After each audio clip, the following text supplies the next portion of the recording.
आपका तमाम तर जानकारी के लिए।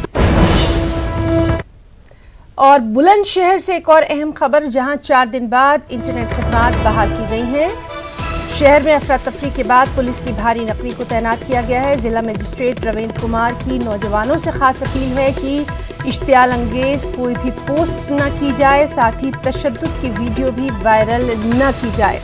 तो बुलंदशहर से बेहद अहम खबर, जहां 4 दिन बाद इंटरनेट खदमात बहाल हुई हैं। और चलिए इस वक्त बुलंदशहर में क्या कुछ हालात हैं वहां का जायजा लेंगे हमारे साथी अली शरर के साथ।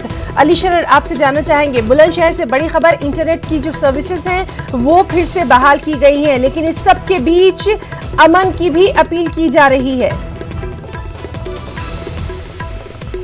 जिस तरह से जुमे की नमाज के बाद बुलंदशहर जिले का की जो पूरी तरह से माहौल खराब हुआ था, उस पर आज 4 दिन बाद इंटरनेट सेवाएं खोल दी गई हैं। इंटरनेट इसीलिए बंद किया गया था कि जो सोशल मीडिया पर भड़काऊ पोस्ट या किसी भी जरिए से कोई ऐसी पोस्ट ना पोस्ट हो जिससे कि शहर का दोबारा माहौल खराब हो।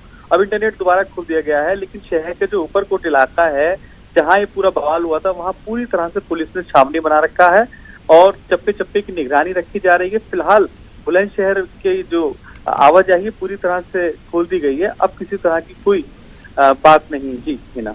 अली शरर, आपसे ये भी जानना चाहेंगे, क्या इस सब के बीच कहीं से किसी एहतजाज की कोई खबर, या फिर वहां पर आज भी धारा 144 जो है वो नाफिज है?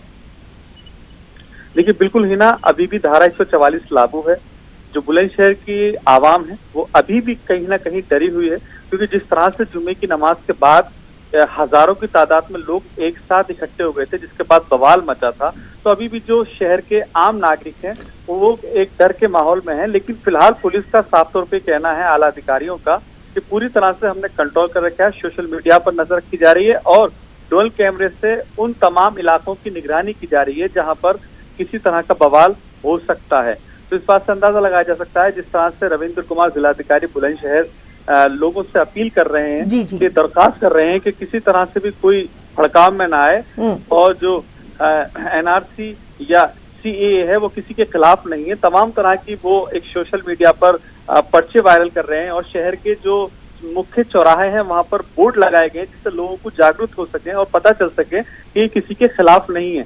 तो इस तरह का फिलहाल बुलंदशहर में माहौल बना हुआ है। जी अली शरर, बहुत बहुत शुक्रिया आपका तमाम तर तफसीली जानकारी के लिए।